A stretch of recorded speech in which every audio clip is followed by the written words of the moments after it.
திரு Constantine, நீங்கள் 5000 அப்படின்னா நாங்கள் 10,000 ரூபா அப்படின்னு ஒரு அறிவிப்பை கொடுத்து இப்போ வந்து உங்களுக்கு ஒரு நெருக்கடியை உருவாக்கியிருக்கிறாரா அதிமுக பொதுச்செயலாளர்? அது அவர் எடப்பாடி பழனிசாமி அவர்கள் பேசுகிற அந்த பேச்சில் 2 கேள்வி பின்னாடி நிற்கிறது. ஒன்று வந்து என்ன அப்படின்னா, அதாவது சொத்து வரி, மின்சார கட்டணம், மற்ற வரி கூடுவதால் ஒரு முறை 10,000 கொடுப்பேன், இது புத்திசாலித்தனமா? இல்லை நான் வந்தால் இதையெல்லாம் குறைப்பேன் என்று சொல்வது புத்திசாலித்தனமா? அப்போ குறைப்பேன் என்று ஏன் அவரால் சொல்ல முடியவில்லை? சரி, அந்த லாஜிக் இருக்குல்ல, அங்கே தான் அவர் தோல்வி. எடப்பாடி பழனிசாமி தன்னைத்தானே காட்டி கொடுத்து கொண்ட இடம் எது என்று சொன்னால், ஒருவேளை ஒட்டுமொத்தமாக நான் ஒரு கருணை தொகையாக 10,000 ரூபாய் கொடுப்பேன் என்று சொன்னால் அது வேறு, உதவித்தொகைன்னு அதை மாற்றி இருந்திருக்கலாம். இதெல்லாம் காரணம். அதற்காக நான் 10,000 ரூபாய் கொடுக்கிறேன் என்று சொன்னால் எல்லாருக்கும் கேள்வி என்ன வரும்னா, ஏப்பா இதை குறைச்சா தானப்பா சரி, அப்புறம் அது தொடர்ந்து வந்துகிட்டே இருந்தால் அப்போ 10,000 கொடுத்துக்கிட்டே இருக்க முடியுமா? அப்போ அதுக்கு இதைத்தானே சொல்லியிருக்கணும், ஏன் சொல்லலை? அதில் எடப்பாடி பழனிசாமி தான் செய்த பாவத்தை தானே ஒத்துக்கொண்டார். ஏனென்றால் உதய் மின் திட்டத்தில் கையெழுத்திட்ட காரணத்தினால் இந்த வரி உயர்வெல்லாம் உங்க ஆட்சி காலத்தில் வந்ததுக்கெல்லாம் நீங்க அதைத்தான் நான் சொல்றேன். அப்போ என்ன கேஸ், அதுக்கு தான் நான் சொல்ல வரேன். அதாவது ஏன் அவர் சொல்லலை? உதய் மின் திட்டத்தில் கையெழுத்து போட்டு 2017 இங்கே வந்தவர் தங்கமணி. அந்த உதய் மின் திட்டம் வந்ததுக்கு பிறகுதான் இந்த மின் கட்டணத்தை நம்ம 6 மாதத்துக்கு ஒருக்காவது நம்ம ஏற்ற வேண்டிய கட்டாயம் வருகிறது. ஏன் ஜெயலலிதா அம்மையார் இருக்கும்போது ஒத்துக்க மாட்டேன்னு சொன்னார்? அதை ஏன் பியூஷ் கோயல் அன்னைக்கு எரிசக்தித்துறை அமைச்சராக இருக்கும்போது ஜெயலலிதா உயிரோடு இருக்கிற வரைக்கும் அந்த அம்மா இதை ஒத்துக்கொள்ளாது அப்படின்னு சொன்னார். 2016 டிசம்பர் அந்த அம்மா மறைகிறாங்க, 2017 தங்கமணி கையெழுத்து போடுறார. அப்போ எடப்பாடி பழனிசாமிக்கு ஒரு உண்மை தெரிஞ்சிருக்கு, என்னன்னா மின் கட்டணத்தை குறைக்க முடியாது நம்ம போட்ட கையெழுத்து. 1. 2வது, சொத்து வரி ஏற்ற இறக்கம் யார் காரணம்? 2019 15வது நிதிக்குழுவில் 26வது கட்டளையே அதுதான். ஒன்றிய அரசு தரக்கூடிய மானியங்களை நீங்கள் ஊராட்சிக்கோ அல்லது மாநகராட்சி நகராட்சிக்கோ நீங்கள் பயன்படுத்த வேண்டும் என்று சொன்னால் உங்களினுடைய ஜிஎஸ்டிபி எந்த அளவிற்கு கூடுகிறதோ அந்த அளவிற்கு உங்கள் நிலவரியையும் கூட்டியாக வேண்டும் என்பதில் கையெழுத்து விட்டு வந்தவர் எஸ்பி வேலுமணி, இதே சாட்சாத் முதலமைச்சர் எடப்பாடி பழனிசாமி. இப்போ அதில் பின்வாங்க முடியாது. அப்போ நான் 10,000 ரூபா கொடுப்பேன் என்பது ஒரு கபட நாடகம், இது ஒரு ஹம்பக். இன்னும் சொல்ல போனால் அவர் சேர்ந்திருக்கிற நமது பாஜக சொன்னதல்லவா 15 லட்சத்தை கொடுப்பேன் என்று சொல்லிவிட்டு அமித்ஷா சொன்னார் பாருங்க. அது எலெக்ஷன் நேரத்தில் அது ஏதோ ஒரு ஹிந்தி வார்த்தை, நல்ல வார்த்தை சொன்னார், அது ஹம்பக் மாதிரி. அது என்ன வார்த்தை? ஜும்லா ஜும்லா ஜும்லா ஜும்லா அப்படின்னார் அவர். ஜும்லா, இவர் சும்மா. இல்லை, பீகார்ல கொடுத்துருக்காங்கல்ல 10,000 ரூபா ஒவ்வொரு தொழில் முனைவோருக்காக பெண்களுக்கு போனது தானே. நான் ஒன்று சொல்றேன், அந்த அது கொடுத்தது, இது அறிவிப்பு, நம்ம அறிவிப்பு ஒன்று. இன்னொன்று இதை விட ரொம்ப எளிதா நான் சொல்றேன். அன்னைக்கு எங்க தலைவர், எதிர்கட்சி தலைவர், நான் 1000 ரூபா கொடுப்பேன்னு சொன்னார். சரி, ரைட். எடப்பாடி பழனிசாமி முதலமைச்சர், அவர் 1500 ரூபா கொடுப்பேன்னு அவங்களுடைய 3வது வாக்குறுதி. சரி, ரைட். ஆனா 1000 ரூபா கொடுப்பேன்னு சொன்ன எங்க தலைவர், எதிர்கட்சி தலைவரை நம்பிய மக்கள் 1500 ரூபா கொடுப்பேன்னு சொன்ன எடப்பாடி பழனிசாமியை நம்பல. 1500 ரூபாய்க்கே எடப்பாடி பழனிசாமியை நம்பலையே, 10,000 ரூபாய்க்கு எப்படி நம்ப? அதே லாஜிக் அப்ப வச்சீங்கன்னா, இப்ப முதலமைச்சர் ஆட்சி பொறுப்புல இருக்கிறாரு, ஆனா எதிர்கட்சியில 10,000 சொல்றாங்க. அப்ப அதே லாஜிக் 21 லாஜிக் 20 முதலமைச்சரா இருக்கும் போதே உங்களை நம்பலையே.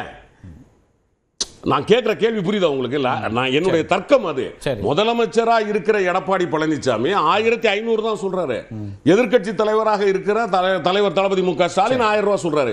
1000 ரூபாய்க்கு தளபதி மு க ஸ்டாலினை நம்பினவர்கள் 1500 ரூபாய்க்கு உங்களை நம்பாத போது 10,000 ரூபாய்க்கு எப்படி நம்ப முடியும்? எனவே தமிழ்நாட்டு மக்கள் இதை பெரிதாக எடுத்துக்கொள்ள மாட்டார்கள். நாங்கள் எங்கள் பாதையில் தலைவர் சொன்னதை போல. சரி, முதற்கட்ட கருத்தை எடுத்துக்கிறேன், பேசுவோம். முருகுமாறன் இணைஞ்சிருக்காரு அதிமுகலேருந்து.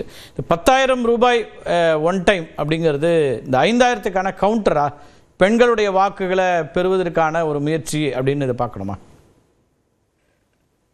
5,000 ரூபாய் நம்ம வழங்கியிருக்கிறது வந்து பிப்ரவரி, மார்ச், ஏப்ரல் 3 மாதம், பிறகு மே, ஜூன் 5 மாதத்தில் சேர்ந்து மொத்த தொகை 5,000 என்று அவர்கள் வழங்கியிருக்கிறார்கள். அதிலே அதை நாங்கள் பூர்த்தியாக இருக்கிறது.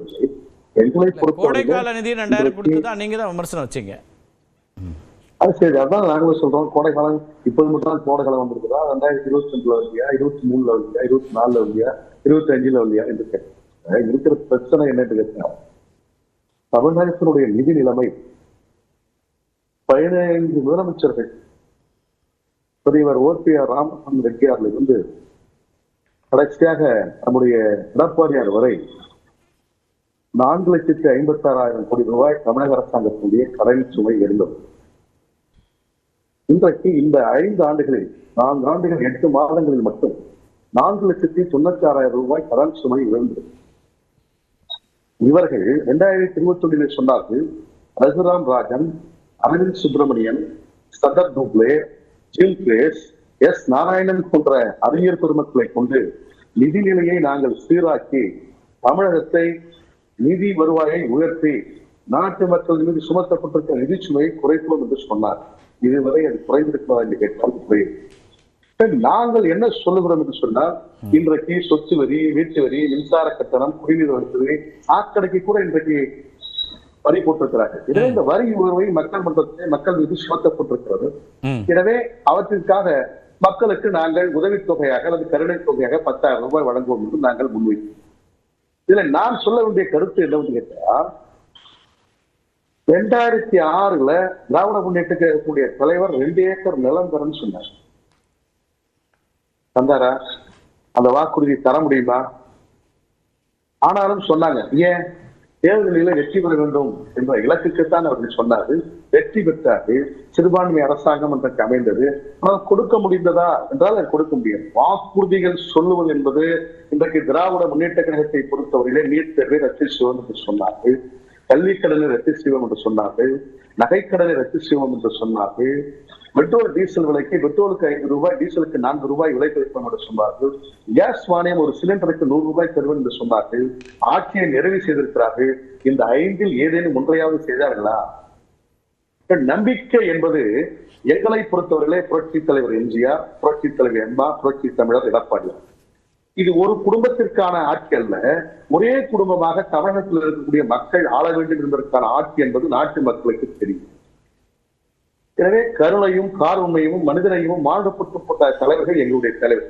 நாங்கள் மக்கள் மன்றத்திலே எங்களுடைய சாதனைகளை முன்னிறுத்தித்தான் நாங்கள் இன்றைக்கு தேர்தலை இருக்கின்றோம். அந்த வகையில இன்றைக்கு வாக்குறுதிகள் சொல்லியிருக்கிறோம்.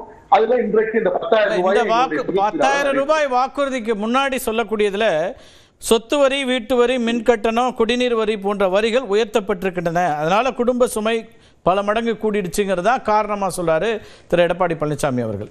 அப்ப இதுக்கான நிதி எங்கிருந்து வரும்னு கேட்கும் போதே அவர் கூடுதலா சொல்றாரு, நாங்க வல்லுநர்களை வைத்து வரியை உயர்த்துவது எப்படி என்பது பற்றி யோசிச்சு நாங்க வரியை உயர்த்துவோன்றாரு.